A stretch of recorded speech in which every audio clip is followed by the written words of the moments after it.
안녕하세요. 현실과 이상 사이의 괴리를 최소화시키기 위해서 노력하고 있는 미래를 꿈꾸며입니다. 지난 시간에 이어서 아쉬움에 대하여 오늘 한 번 더 조금 더 이야기를 해보고자 합니다.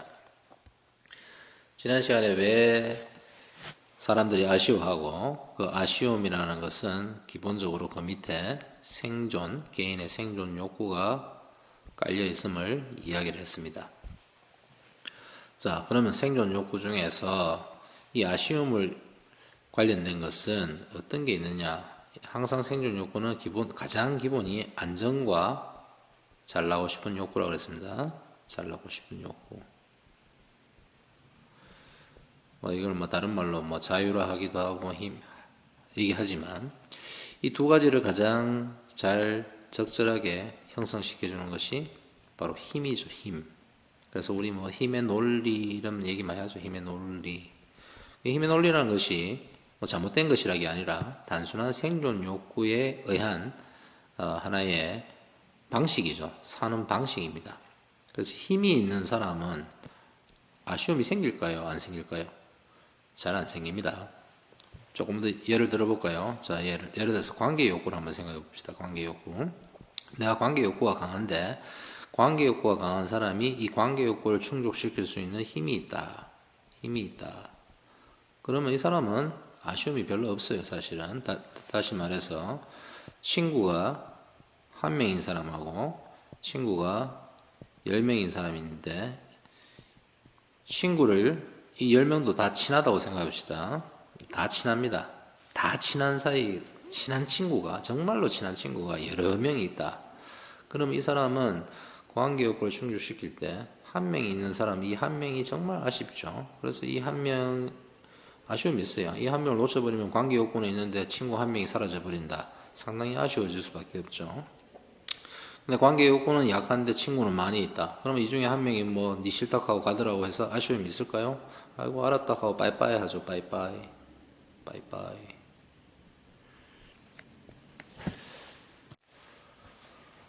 이 사람이 힘이 있어가지고 인간도 아니다 떠나서 관계 욕구를 충족시키는 방식입니다. 그거는 힘이 있는 경우에 대한 얘기입니다.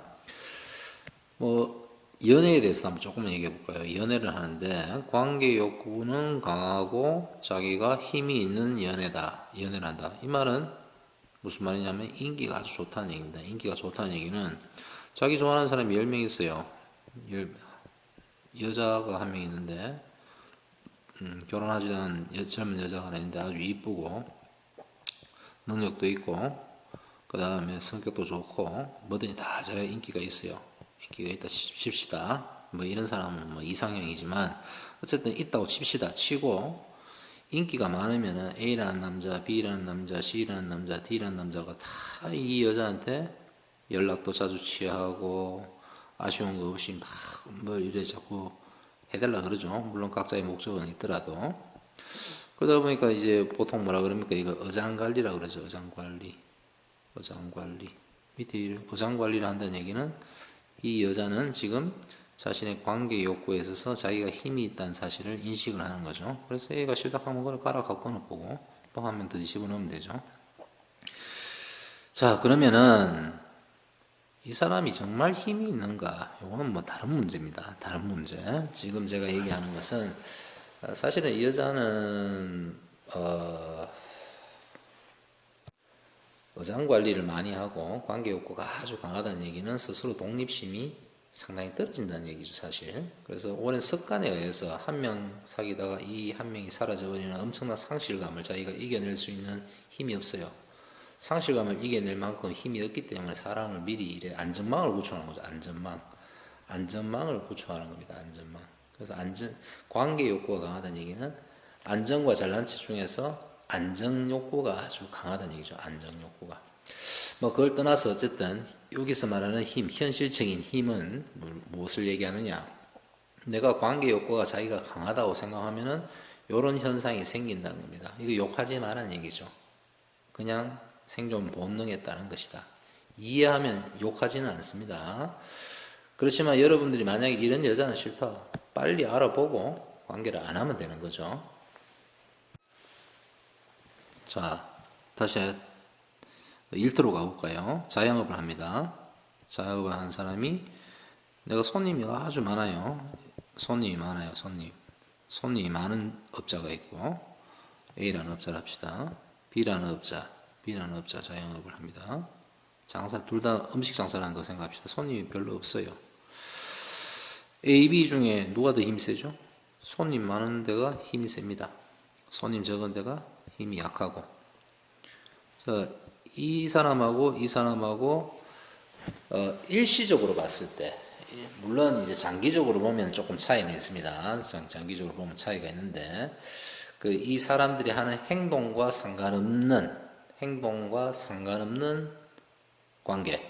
예를 들어서, 자영업자 일을 잘 못해도 손님이 많은 경우가 있습니다. 예를 들면 관광지 같은 경우에, 관광지 오는 사람들은 그냥 외다 한 번씩 찾아가죠. 그러다 보니까 어떤 유명하다 이름새만 좀 나면은 그 업자들이 서비스가 어쩌니 별로 안 따져요. 그냥 가보는 거예요. 그러면서도 손님이 많을 수 있습니다.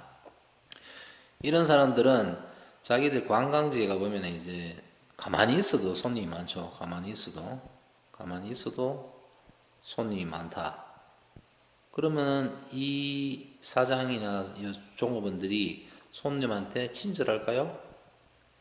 안 그럴 가능성이 상당히 높습니다. 물론 시간이 지나면 이제 한번 갔던 사람들은 안 가다 보면은 떨어지지만 국가적인 관광지나 전 세계를 대상으로 하는 관광지에서는 전 세계에서 소문 듣고 왔기 때문에 전 세계 국민들이 한 번씩 왔다 갈 때까지는 계속 손님이 끊기지 않죠. 상당 기간을 이렇게 유지할 수가 있습니다. 반면에 어떤 위치가 별로 좋지 않은 경우 관광지가 아니고 자기가 사람도 별로 없는 데서 직접 자기의 음식 솜씨를 가지고 장사를 한다. 그렇다고 해서 손님이 많아지느냐? 그렇지는 않다는 얘기죠. 이 사람들은 아쉬움밖에 없겠죠. 손님이 많아야 되는데. 그러니까 한 명 손님 오면 어떡할까요? 엄청나게 잘해주죠. 엄청나게. 서비스 좋습니다. 서비스. 이건 다른 에피소드인데 코로나 사태로 해가지고 요즘에 장사가 안 됐었죠. 최근 장사했는데 얼마 전에 부산에 있는 아울렛을 한번 가봤어요. 아울렛을 가면은 손님이 길거리가 텅 비어 있습니다. 텅 비어 있다. 텅 비어 있는 상태에서 손님이 거의 없어요. 평상시에는 바글바글한데 코로나 사태 이후 손님이 텅 비어 있어요. 그때 가게 앞을 이렇게 싹 지나가면서 그래 지나가 보면은 요 안에 안쪽에 앉아 있는 주인들의 눈빛을 본 기억이 나시는 분들은 잘 생각해 보면은 눈이 반짝반짝 빛납니다. 반짝반짝. 평상시에는 그렇진 않아요. 손님 많을 때는 그냥 가면 왔나 싶어 이래 있는데 손님이 별로 없을 때는 요 길거리에 한두 명만 지나가도 바깥을 보고 이 손님에 대한 눈빛이 달라집니다. 눈빛이 반짝반짝 빛납니다. 그러면서 딱 들어가면은 급하죠. 급하니까 딱 붙어가지고 막 묻지도 않았는데 설명이 엄청나게 많이 합니다. 나오기 미안할 정도로. 그래야 손님을 잡을 수 있으니까요. 부담 주는 거죠, 사실은. 그렇지만 이 사람들은 살기 위해서 그렇게 행동하는 거예요, 지금. 그 다음에 어떤 시장 같은 데 가봐요, 시장에 가보면은, 우리 보통 시장 가면 서민들이 장사한다 그러죠. 서민 비하하는 건 아니니까 절대 오해하지 마십시오. 자, 그것도 마찬가지 가게가 딱 여러 군데가 있는데, 밖에 나와서 호객행위 하는 데가 있고, 호객행위를 적극적으로 한다. 그 다음에 가만히 있어도 줄 쓴 데가 있죠. 가만히 있어도 줄 쓴 데가 있다. 그리고 이 사람들은 장사를 아주 오래 했죠. 오래 했기 때문에 사람들이 아무리 많이 지나다 해도 움직이지 않습니다. 말을 길게 하지 않습니다. 왜 말을 길게 하지 않아요? 보면 알아요. 보면. 사실은 경험이 적은 사람들이 호객행위를 많이 하죠. 호객행위 좋다고 선전하고 하는데 보통 이게 이제 시장에서도 오래 장사하는 사람들 입장에서는 이렇게 많은 사람들은 들어올 사람 지가 알아서 들어오지 호객 행위를 해봐야 소용없다는 것을 알고 있죠. 그러니까 가만히 기다립니다. 낚시하듯이 기다립니다. 경험 없는 사람들이 이렇게 호객 행위를 하죠. 호객을 하면은 압박이 가해지죠. 압박. 왠지 간섭하는 느낌을 줍니다. 도망가쁘죠. 안 들어갑니다. 호객 행위가 그렇게 효율적이지 않습니다. 언제 호객 행위는 유효하냐? 시장에 이래 가는 아줌마 아저씨들이 아니라 나이트 가면 있죠. 나이트는 지나가는 아가씨들, 젊은 아가씨들한테 특히나 관심 받기를 좋아하는 아가씨한테가 옆에 가가지고 호객 행위를 하면 마음 좋다 하면은 미끼를 들썩 물죠. 이런 애들한테는 호객 행위가 통하지만 일반적으로 상점에 물건 사러 가서 이렇게 지나다니는 아줌마 아저씨들한테는 통하지 않죠. 자, 그러면 지금까지 제가 얘기했는 것 중에서 생존 본능이 아닌 것이 있을까요? 다 살기 위해서 하는 거죠. 다 살기 위해서 하는데 우리는 일상적으로 판단을 할 때, 저 사람은, 매너가 어쩌니 저쩌니. 저 사람은, 왜 옆에 와가지고 사람 귀찮게 안 오. 저 사람, 점잖하다. 저 사람은, 대단한데, 이야, 어떻게 저리 여유가 있지? 다 어디에 해당될까요? 맞습니다. 다 생존 본능에 해당됩니다. 불교에 보면 이런 말이 있죠. 무주상보시. 보시라 하는가? 아마 그럴 거예요. 줬는데 줬다는 생각을 하지 마라 얘기죠. 주긴 줬는데 줬다는 생각을 하지 마라. 이 말이 있습니다.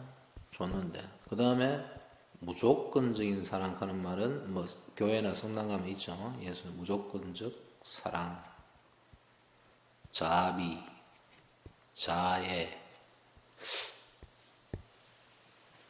이런 전부 다 조건을 걸지 말라는 얘기죠. 상대방한테 조건 걸지 말고 거래하는 느낌을 주지 마라. 다른 말로 하면 거래 느낌을 주지 마라. 상대한테 거래 느낌을 주지 마라. 거래 느낌을 주지 마라. 거래 느낌 안 주면 어떻게 되죠? 자, 여러분 길 가는데 옆에 가가지고 그냥 편안하게 한번 보세요. 이렇게 정말 직감적으로 알죠. 이게 뭔가 이렇게 강요하는 느낌이 드는지 안 드는지. 강요하는 느낌이 들 때와 편안할 때 차이점이 있죠. 뭔가 이렇게 보상을 바라거나 목적을 바라고 사람이 접근을 하면은 직감적으로 압니다. 이 뭔가를 바라고 왔구나 하는 걸 알 수 있죠. 그런데 그런 게 전혀 없는 사람은 정말 편안한 느낌을 주죠. 사실은 조금만 더 생각해 보면은 무주상보시, 주어도 줬다는 생각 자체를 하지 않는다는 것은 생존 본능의 최고 단계입니다. 최고 단계. 가장 유리한 방식입니다. 가장 유리한 방식. 왜 유리하냐고요? 입장 바꿔 생각해 보면 알 수 있죠. 전혀 부담이 안 되는 사람한테 내가 한 번 더 찾아가고 싶어요. 부담되는 사람한테 찾아가고 싶어요. 부담 안 되는 게 좋죠. 누군가 나에게 뭔가를 해줄 때 아무런 보상이나 이런 걸 바라는 느낌 없이 편안하게 뭔가를 해주고 나에게 도움되는 일을 했다. 당장 쫓아가서 갚고 싶죠. 몇 배로 갚고 싶은 마음이 생깁니다. 갚고 싶다. 왜? 지난번에 이것도 얘기했습니다. 사랑은 모두가 잘나고 싶기 때문에. 잘나고 싶다. 받기만 받아서는 자기가 잘나지는 않죠. 나도 뭔가를 해줄 수 있고 그것도 더 많이 해주고 싶은 게 인간의 욕구입니다. 그래서 무주상보시나 사랑을 할 때도 어떤 것도 뭔가를 바라기보다는 그냥 했을 때 상대방은 부담을 느끼지 않죠. 그러면은 그 부담 느끼지 않는 사람은 반드시 잘 나오시기 때문에 꼭 갚아줍니다. 그걸 어떻게? 더 플러스해서. 그래서 사실은 현명한 사람, 정말 생존 본능에 대해서 정확한 이해를 한다면은 여러분들은 이 말이 어떤 도덕적인 덕목이다. 그거는 뭐 있더라도 생존 본능에 따른 가장 적절한 행동 중에 하나다라는 것을 알 수가 있어요. 이해됐습니까? 자, 그러면은 무주상 보시를 하려고 하면은 지금 우리가 아쉬움에 대해서 얘기하고 있죠. 항상 행동을 할 때 마음속에서 아쉬움이 없어야 돼요. 아쉬움이 없을 때 이런 행위가 생기죠. 아쉬움이 없을 때. 아쉬움에 대해서 잠깐 얘기했어요. 아쉬움에 대해서. 아쉬움을 가장 겁없이 아쉬움이 없는 사람 어떤 사람이다? 죽는 것도 겁내지 않는 사람. 이런 사람이 아쉬울 게 없다 그랬습니다. 자, 그러면은 어떤 행동을 할 때 내 스스로 질문을 해봐요. 자꾸. 그래가지고 어떤 중요한 일이 있을 때, 중요한 일이 있으면은 반드시 중요한 거래를 하든 뭘 하든 간에 어떤 사람 만나는 일이 있다. 사람 만나는 일 있을 때 하나의 팁을 드리자면은 그 사람을 만나기 전에 마음속에서 아무것도 바라지 않는다. 그리고 지금부터 하는 행동에 있어서 나는 죽는 것도 겁내지 않겠다. 라는 마음을 꼭 먹어보세요. 꼭 먹어보세요. 이 마음을 먹고 행동을 했을 때 실질적으로 사람을 대면해서 내가 하는 행위 자체가 그 사람을 아주 편안하게 해줍니다. 그러면은 실제로 내가 진짜 원하는 이 관계 욕구가 훨씬 더 자연스럽게 이루어질 수 있습니다. 그래서 자기 자신을 어떻게 보면 죽는 것도 겁내지 않는 상태로 약간의 쇠뇌라고 하기보다는 의식적으로 그렇게 조금 노력하면은 실제로 행동이 생존 본능에 가장 유리한 행동을 할 수가 있는 것입니다. 네, 감사합니다.